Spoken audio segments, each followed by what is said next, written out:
Hello friend, welcome to S T tutorial YouTube channel. Friends, सबसे पहले तो आप सभी को बसंत पंचमी की ढेर सारी शुभकामनाएं।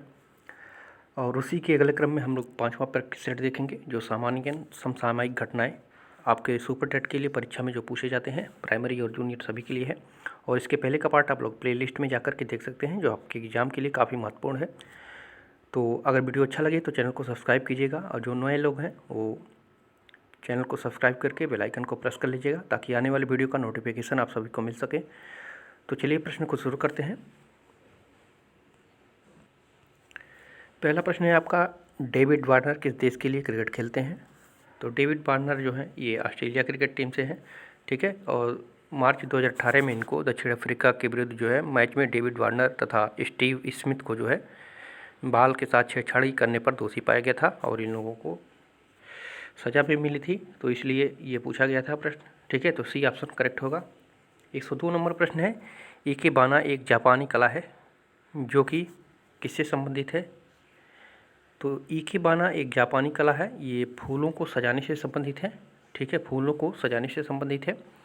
और इसकी शुरुआत जो है लगभग 7वीं शताब्दी से शुरू हुई थी, तो यहाँ पे भी आंसर आपका करेक्ट होगा। 103 नंबर प्रश्न है, हाल ही में किसने अपनी आत्मकथा एन अनसूटेबल बॉय का लोकार्पण किया है? एन अनसूटेबल बॉय की लोकार्पण किया है किसने? तो सही उत्तर जाएगा करण जौहर ने, ठीक है। N unsuitable boy Karan Johar की आत्मकथा है, और करण जौहर जो है बॉलीवुड के प्रसिद्ध निर्देशक हैं। और अगर ऋषि कपूर का पूछे तो ऋषि कपूर का एक प्रसिद्ध आत्मकथा है खुल्लम खुल्ला, ठीक है, ये पूछा जा चुका है, खुल्लम खुल्ला ये ऋषि कपूर का है। और एन अनसूटेबल बॉय जो है ये करण जौहर का है, तो यहाँ पे सी आंसर करेक्ट होगा। 104 नंबर प्रश्न है, निम्नलिखित में से कौन सा देश हिंद महासागर तटीय क्षेत्रीय सहयोग संघ IORA का सदस्य नहीं है? यहाँ पूछा गया है, तो ये चीन इसका सदस्य नहीं है, ठीक है। IORA Indian Ocean Rim Association, इसका पूरा नाम हो जाएगा इंडियन ओशन रिम एसोसिएशन, जिसको जो है हिंद महासागर तटीय क्षेत्रीय सहयोग संघ के नाम से जाना जाता है। और इसकी स्थापना जो हुई थी 1997 में हुई थी, ठीक है। और इस संघ में जो है कुल 21 देश सदस्य हैं, और इसका मुख्यालय जो है वो मॉरिशस में है, और 21 देश इसके सदस्य हैं। और इसके महासचिव जो है KV भागीरथ हैं, ठीक है, KV भागीरथ हैं, और चीन इसका सदस्य नहीं है। तो सारे पॉइंट को आप लोग याद रखिएगा, तो यहाँ पे डी ऑप्शन आपका सही होगा। 105 नंबर प्रश्न है, 2016 कबड्डी विश्व कप पुरुष उप विजेता कौन था? तो बहुत सारे लोगों का कमेंट आता है, सर बहुत पुराना डाटा आप पढ़ाते हैं। तो ऐसा बात नहीं है, जो पुराना है उसको नया जब अपडेट करेंगे, आप उसको खोजेंगे, तो उस हिसाब से आपको वो प्रश्न तैयार हो जाएगा जल्दी से, ठीक है। तो बहुत पुराना डाटा नहीं है, 3-4 साल पहले का है। और मान लीजिए अब 2016 में हुआ है, तो कब होगा? ये 4 साल में होता है तो 2020 में होगा, ठीक है। तो 2020 में तो जो है कोरोना काल के कारण नहीं हो पाया, ठीक है। तो ऐसे आप लोग जो है जब खोज करके इसको पढ़ेंगे तो प्रश्न भी तैयार हो जाएगा, और आपको ये लेवल बताया जा रहा है कि इस तरह से प्रश्न आपके सुपर टेट में पूछे जाएंगे, यहीं से प्रश्न ऐसे ही बनते हैं, ठीक है। डाटा क्या है, डाटा अपडेट होना, ये सब जो है आप खुद कीजिए, और जहाँ तक होगा हम आप लोग को जो है प्रैक्टिस सेट के रूप में प्रोवाइड कराते रहेंगे, ठीक है। तो सारे चीज़ को हम जो है प्रोवाइड आप लोगों को करा देंगे, ठीक है। बहरहाल आप ये जान लीजिए कि आप लोग जो है होमवर्क के तौर पर इसको कीजिए, ठीक है।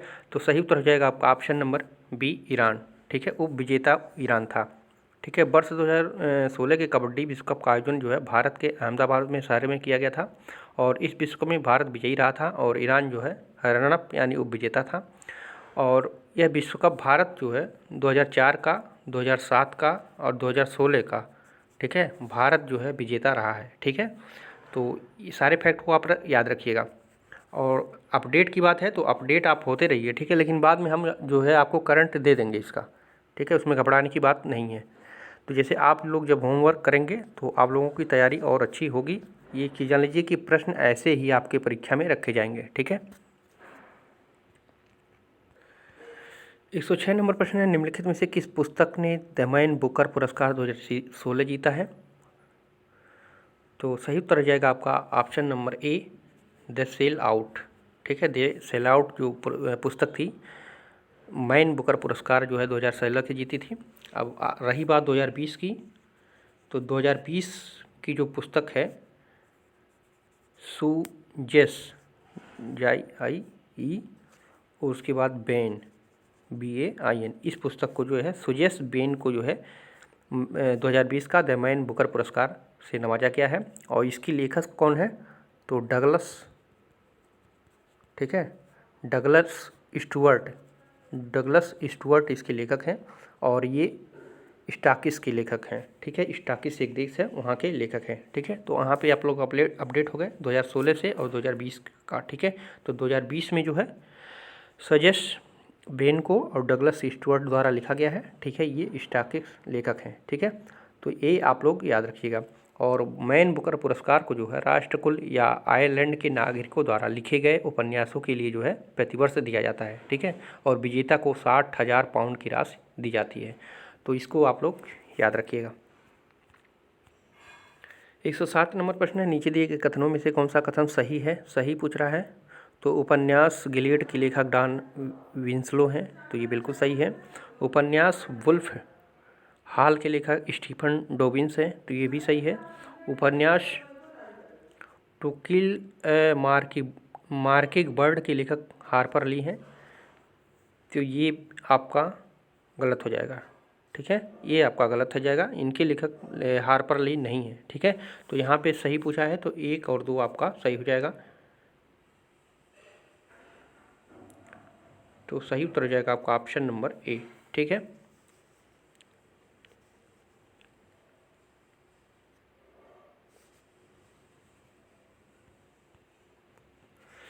एक 108 नंबर प्रश्न है, 2017 फार्मूला 1 चाइनीज ग्रांड प्री का विजेता कौन है।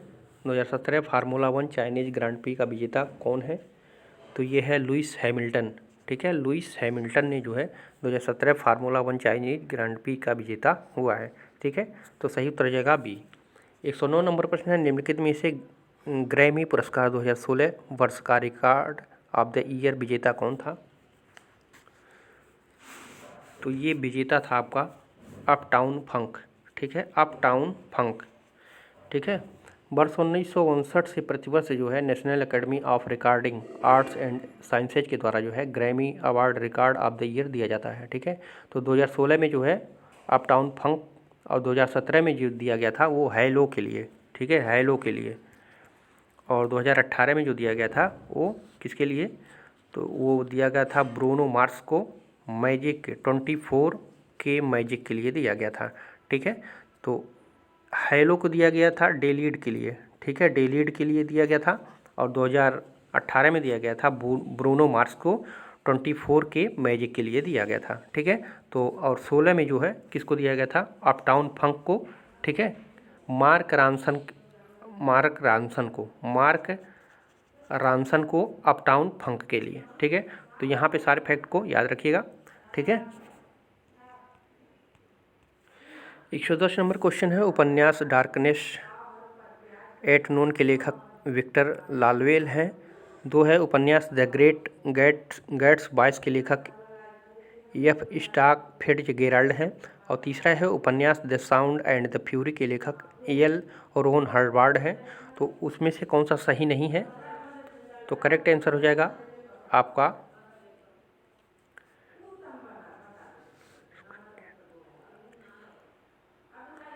ये भी गलत है आपका, ठीक है। डार्कनेस एट नून के लेखक जो हैं आर्थर, ठीक है, आर्थर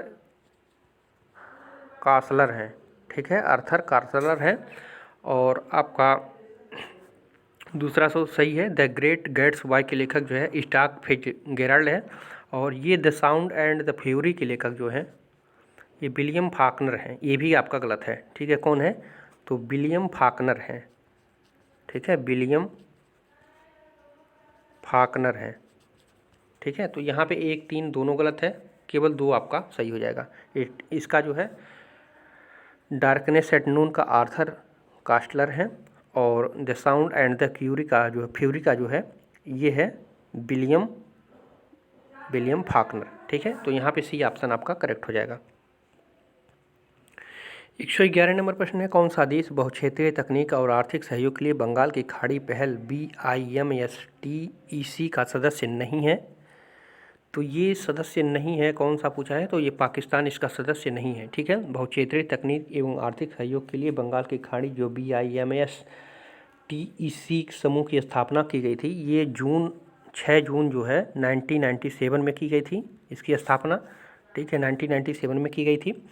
और बिस्टेक जो है के रूप में इसका हुआ था नाम। ठीक है, और 22 दिसंबर 1997 में जो है म्यांमार इसमें शामिल होने से जो है ये बिमस्टेक बना नाम से बन गया। ठीक है, और 2004 में नेपाल एवं भूटान भी पूर्णकालिक सदस्य बन गए और 31 जुलाई 2004 को इस समूह का वर्तमान नाम अस्तित्व में आया। ठीक है, तो इसके सदस्य देश जो हैं वो बांग्लादेश, भारत, थाईलैंड, श्रीलंका, म्यांमार, नेपाल एवं भूटान जो है इसके सदस्य हैं। ठीक है, तो इसकी स्थापना पूछेगा तो 1997 में हुआ था और पाकिस्तान इसका सदस्य नहीं है। 112 नंबर प्रश्न है, 2014 का विश्व कप का मेजबान कौन देश करेगा? तो 2014 फीफा विश्व कप का मेजबान कौन सा देश था ये पूछा है, तो वो ब्राज़ील था। ठीक है, ब्राज़ील था। और 2014 के बाद 4 साल बाद 2018 में हुआ होगा। तो 2018 में कौन सा देश मेजबान था? तो 2018 का फीफा विश्व कप जो है वो रूस में संपन्न हुआ। ठीक है, रूस में हुआ था। और उसके बाद 2022 में आएगा। ठीक है, 2022 में होगा। तो 2022 में कहाँ पे होगा? तो ये कतर में होगा। ठीक है, 2022 में जो होगा वो कतर में होगा। ठीक है, तो इसी तरह से आप लोग अपडेट होते रहेगा, ऐसे ही प्रश्न रखे जाएंगे आपके परीक्षा में। ठीक है, तो 2014 का ब्राज़ील में हुआ था, 2018 में रूस में हुआ था। ठीक है, और 2022 की मेज़बानी करेगा कतर। ठीक है, तो यहाँ पे ऑप्शन नंबर आपका डी सही होगा। 113 नंबर प्रश्न है, निम्नलिखित में से किसे वर्ष 2017 का सर्वश्रेष्ठ फिल्म का ऑस्कर पुरस्कार मिला? तो 2017 का जो था वो मूनलाइट था। ठीक है, 2017 का सर्वश्रेष्ठ फिल्म का ऑस्कर पुरस्कार जो है मूनलाइट को दिया गया। और वर्ष 2016 में किसको दिया गया था? तो स्पॉटलाइट को।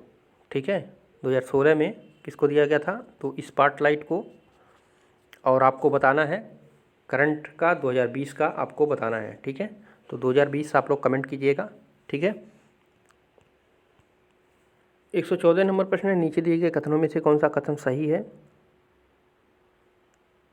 तो उपन्यास half of a yellow sun के लेखक चिमामंदा नगोजी अदिची हैं, तो सही है। उपन्यास मिडिल सेक्स के लेखक जेफरी यूगे निडेस हैं, तो ये भी सही है। उपन्यास मिसाइल गैप के लेखक चाइना मियलविल्वे हैं, तो ये गलत है। ठीक है, मिसाइल गैप के उपन्यास के लेखक जो हैं वो ब्रिटिश के हैं। ठीक है, ब्रिटिश के चार्ल्स स्ट्रास हैं। ठीक है, चार्ल्स स्ट्रास हैं। ठीक है, तो यहाँ पे पहला दूसरा आपका सही हो जाएगा और तीसरा ये गलत हो जाएगा। ये चाइना नहीं है बल्कि ये ब्रिटिश के चार्ल्स स्ट्रास हैं, तो ये ऑप्शन आपका करेक्ट हो जाएगा।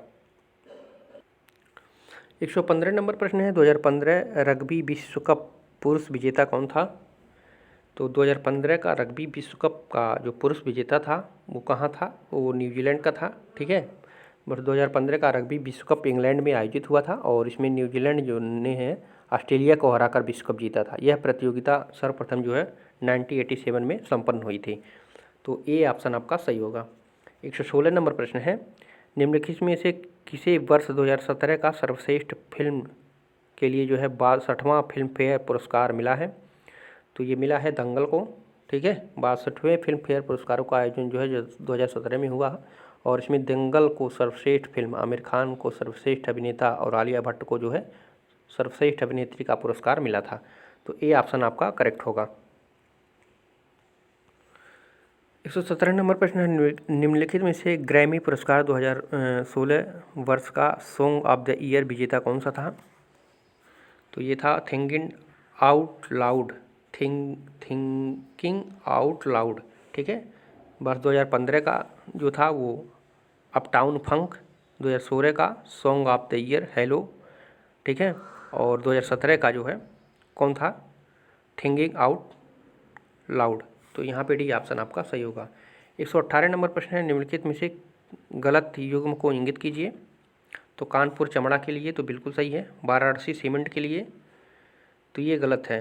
ठीक है, वाराणसी किसके लिए प्रश्न है? कुटीर उद्योग, जिसमें बनारसी साड़ी, कपड़ा उद्योग आदि प्रमुख है। ठीक है, तो ये कुटीर उद्योग के लिए है, कुटीर उद्योग के लिए, सीमेंट के लिए नहीं है। ठीक है, मेरठ चीनी के लिए तो ये भी सही है, सहारनपुर कागज़ के लिए तो ये भी सही है। ठीक है, तो यहाँ पे पूछ रहा है आपका कि गलत युग्म को, तो ऑप्शन नंबर बी सही होगा।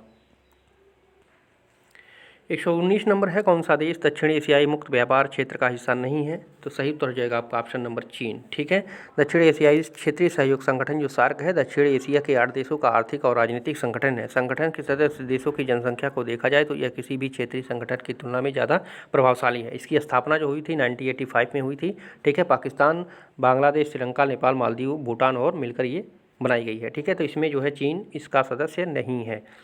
120 नंबर प्रश्न है, वे ग्रह कौन से हैं जिनके चारों ओर परिक्रमा करने वाले ग्रह उपग्रह नहीं होते हैं?